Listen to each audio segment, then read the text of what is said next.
Miss Goldstein? Yeah, they're in there. And don't you think they're running away. I shall need you in a moment. After you, Doctor. Thank you.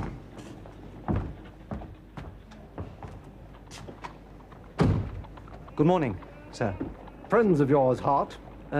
Yes. Well, actually... We were with Dr. Hart when he was summoned here. We're his professors. I see. Not practical working doctors. Dr. Thorndyke is not unheard of.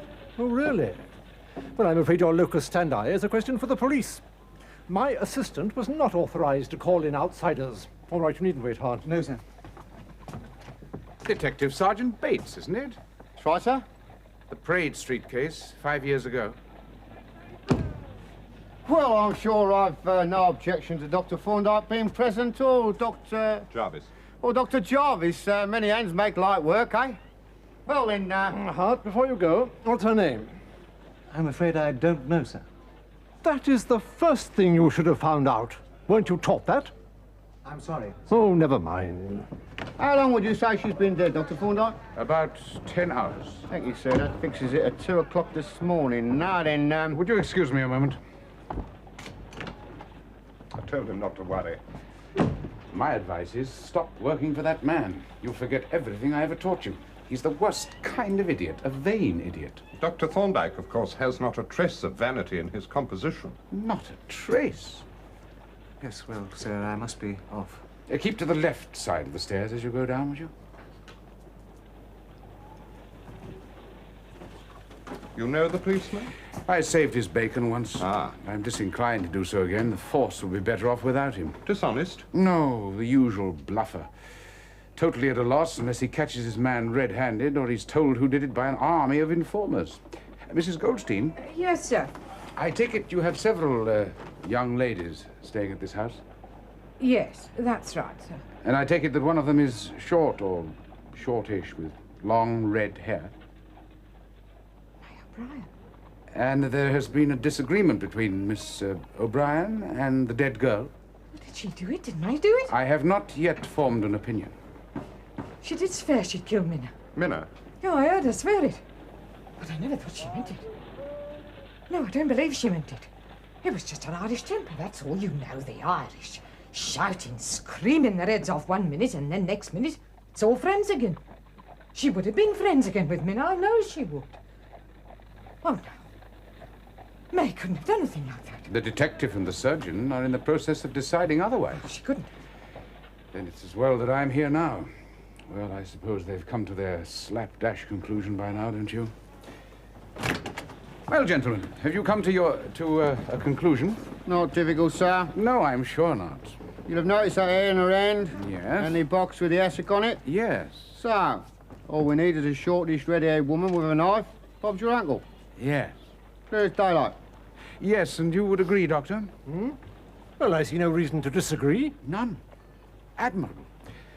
Well, Sergeant, what do you think is the sequence of events? I take it, the deceased read herself to sleep, book on the table, candle burnt right away. I imagine this red-haired woman came in quietly. The door being unlocked. Oh, well, it must have been. I suppose she turned on the gas since there wasn't no candles, put the box and the acid at the bed head, leaned over and cut the victim's throat. The deceased must have half-waked, clutched at the murderess's hair, but got killed almost at once.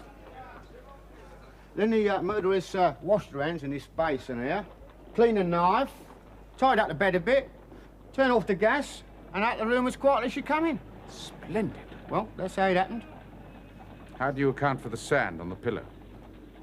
Oh, you noticed that? I couldn't think how it got there. Simple, sir, when you come to look around.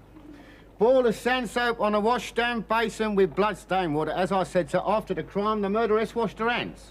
Then, while she was drying her hands, she came back to the bedhead, leant over to make sure the deceased was really deceased, and some sand sprinkled down onto the pillow. Ah, yes, of course. I didn't think of that. Well, I think we'd better have the landlady in to make some inquiries. Yes, I think you're probably right, Dr. The Davidson. landlady's outside. Should I send her in? If you would, sir. Delighted.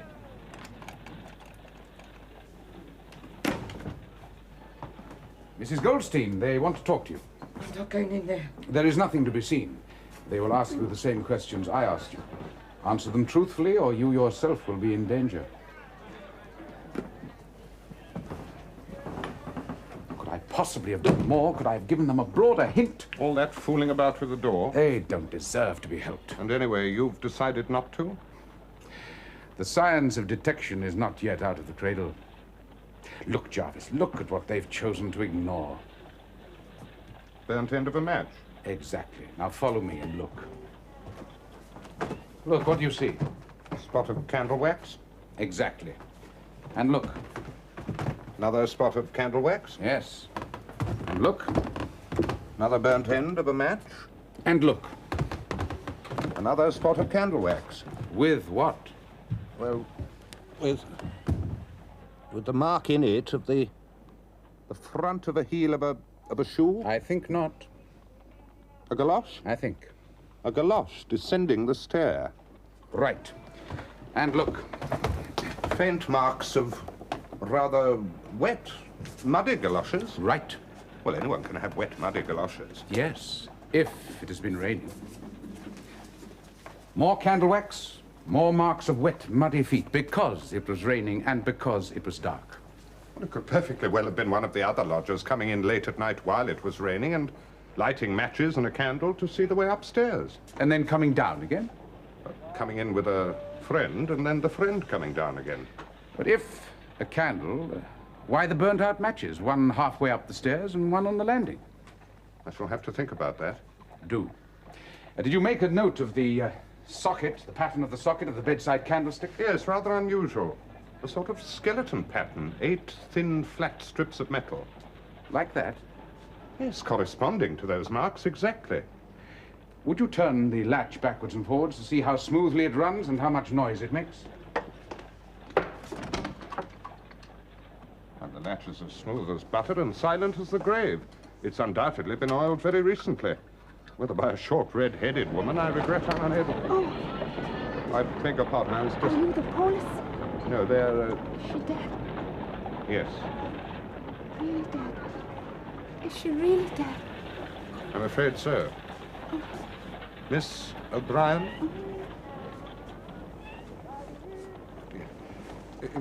Is there anything we can...